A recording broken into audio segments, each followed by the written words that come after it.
All right, it's 11:38 in the morning here on the East Coast in New York City, where jury deliberations have begun in former President Donald Trump's criminal trial.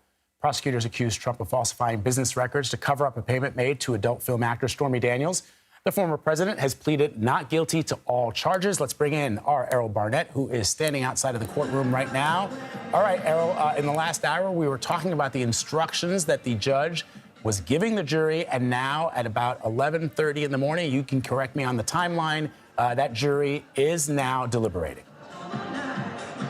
That's exactly right, Vlad. At this moment, those 12 jurors, those New Yorkers, those peers of Donald Trump are inside the deliberation room in the state courthouse you see behind me, but they will slowly and meticulously walk through the 34 felony counts that Trump faces and decide his innocence or guilt. Now, they have the option at any time as they speak to each other to request additional evidence, to review transcripts, audio clips, video clips, which have been an element of the more than 200 exhibits that the prosecution brought forward. And that will give us a sense on if they're united and they'll get to a decision quickly, or if there may be some division and they need more time.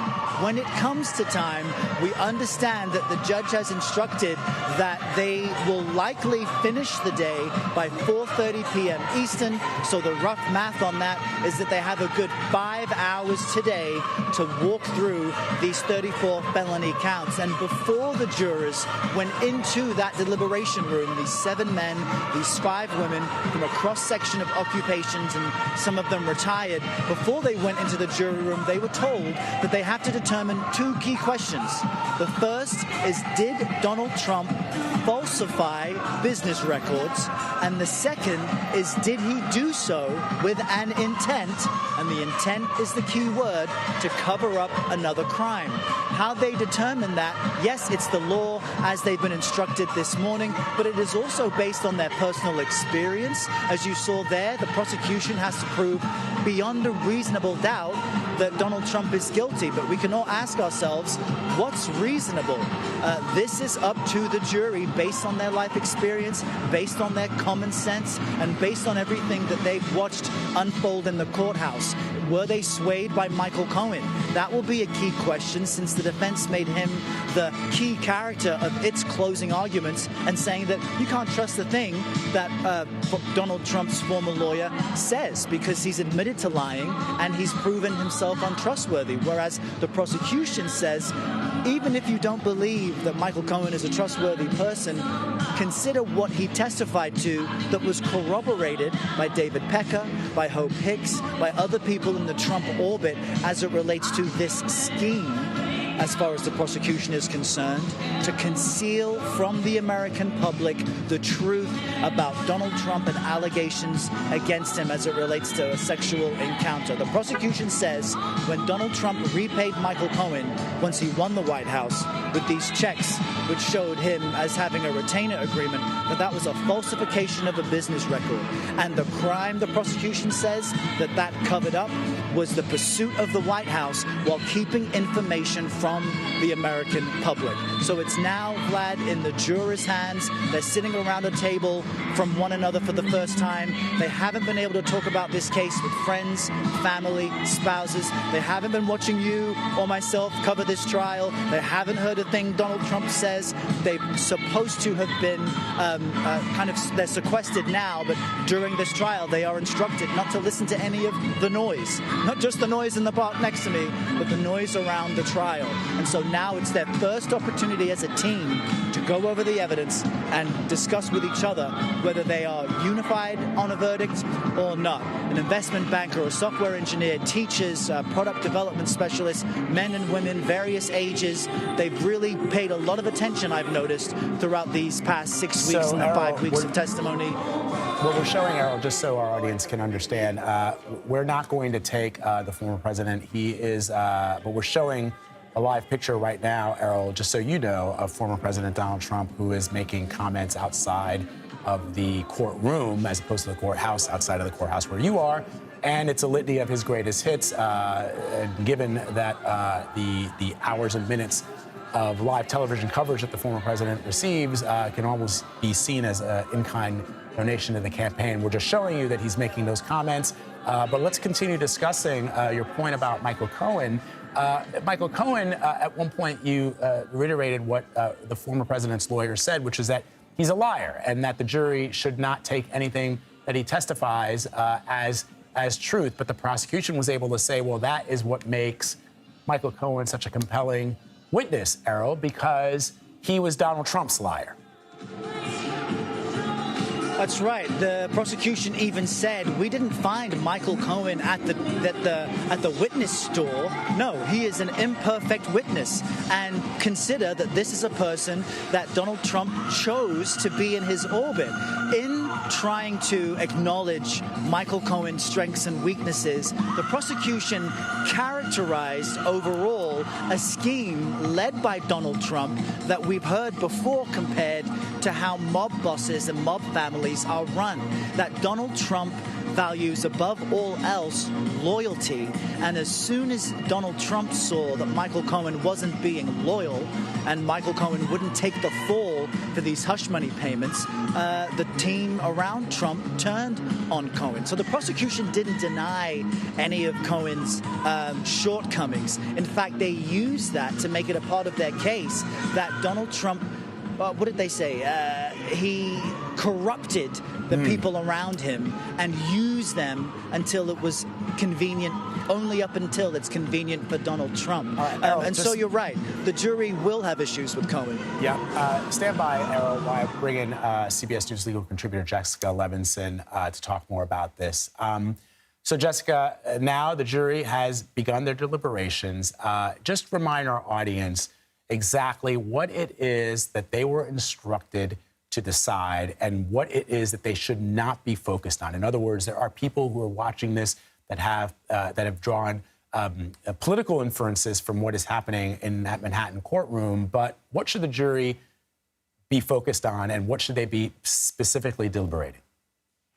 I love that question because it really focuses on something that Errol has also been reporting and I think is so important, which is focus on the difference between what happens inside the courtroom, which, as Errol's been reporting, is frankly somewhat dry at times, where the judge spending an hour going through the typical jury instructions, talking about the presumption of innocence, talking about the burden of proof, and then separate that from the circus, frankly, that's happening outside the courtroom, because those are two very different things. And the jury's not looking at a press conference. The jury is not looking at political polling. The jury is not looking at the next election. The jury is looking at something, frankly, much more detailed and completely different, right? Were these business records falsified, and were they falsified in order to try to unlawfully undermine the election? That's what it's coming down to. And, Vlad, we've talked a lot about the other criminal cases that are pending against the former president. This is almost certainly the only one that will go to trial before the election. It's frankly bearing more weight than it otherwise should have, than any criminal case should. But that is the question at the heart of this. Were the business records falsified in order to try and unlawfully influence the election? It has nothing to do with who's in the courtroom at what time, what are they saying outside of the courtroom.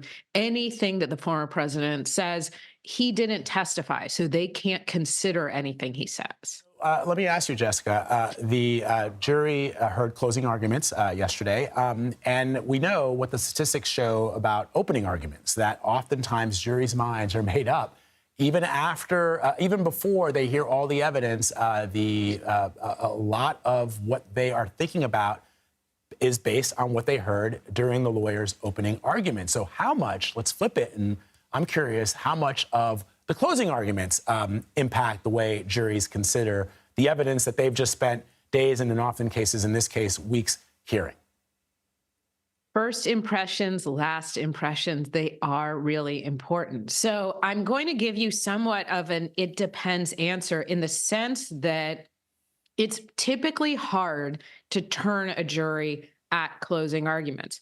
This is a complicated case. This is a case where I think a lot more, maybe than is the case in other criminal cases, a lot more hinged on the prosecution saying, It was complicated. You heard from a lot of people. You saw a lot of evidence. Let's tie it all together and tell you what it was really about. If I think of this as a professor, it's kind of the review session where you went through all these details in the cases, and then you say, what are we really trying to do here? We're really just trying to find different ways to protect the freedom of speech. In terms of the prosecution, they're going to say, what are we trying to do here? We're trying to show you that Trump knew the business records were falsified. He caused them to be falsified. And why did he do that? Because it's right after the Access Hollywood tapes. It's right before the election. He doesn't want you to hear the story that you heard from Stormy Daniels. And so perhaps in this case, more than other cases, those closing arguments are important because the case was complex, and it allows the jury to step back and say, okay, what really happened here? Jessica, in just a moment, my colleague Lana Zach is going to join this discussion as we report the news now that the jury is finally begun deliberating the charges against former President Donald Trump. But here's another question for you when it comes to the judge specifically. In the worst case scenario for the former president, that he is found guilty of these charges, what kind of leeway does the judge have? What would happen next in the best case scenario for the former president and the worst case scenario? So the worst case scenario is prison time. Not a lot of prison time, but let's remember that we are talking about a potential felony conviction here, or felony convictions.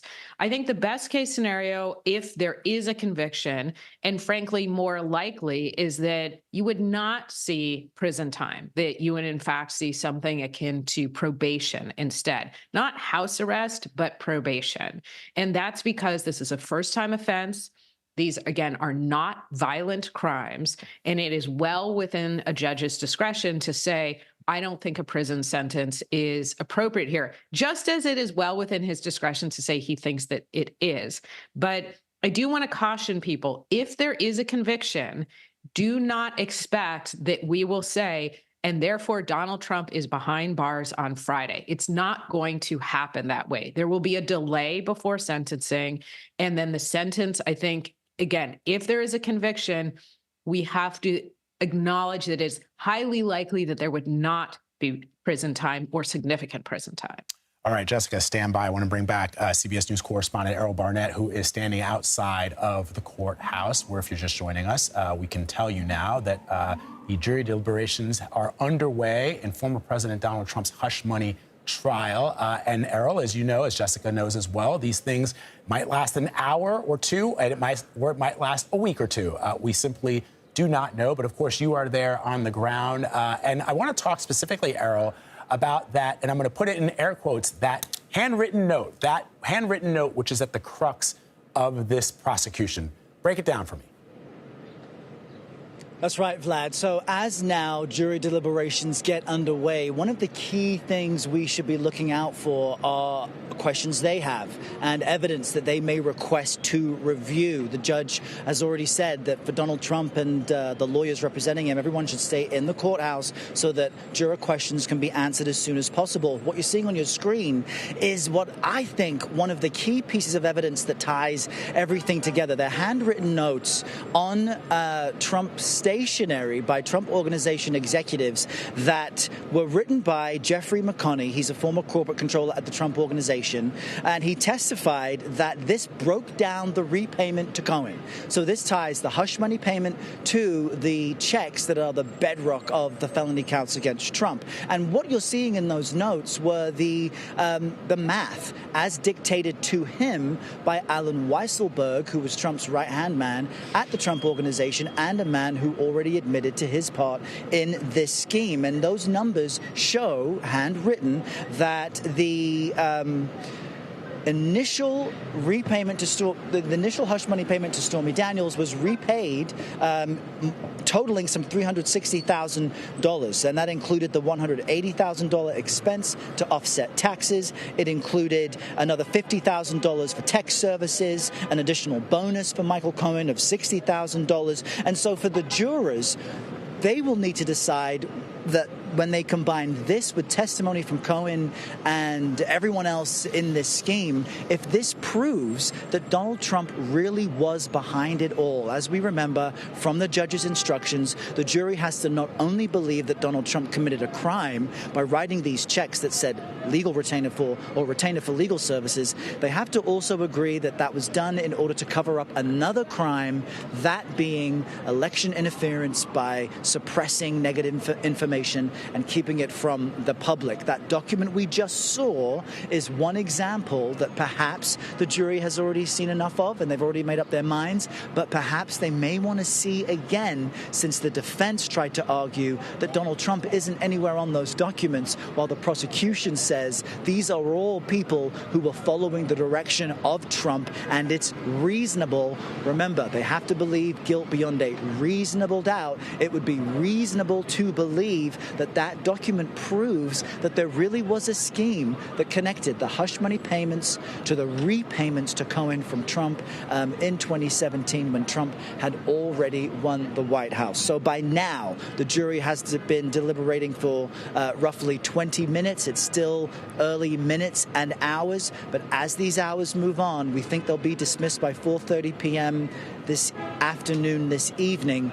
They very well may ask for more evidence and more pieces of evidence to review in order to reach their judgment. And so that's the next thing I'm looking for right now. Is the jury is behind closed doors. None of us are allowed in there. This is all done privately, but we'll get hints and clues as to where their thinking may be if and when they ask to review evidence that's been shown during this trial.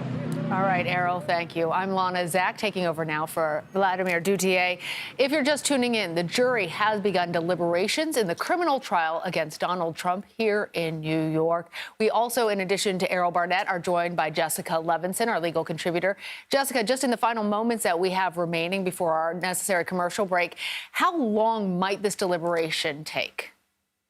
Well, I think Errol said this very well. It could take hours, if we see weeks, something bizarre is happening, I have to be honest. So I think we're looking at hours versus days.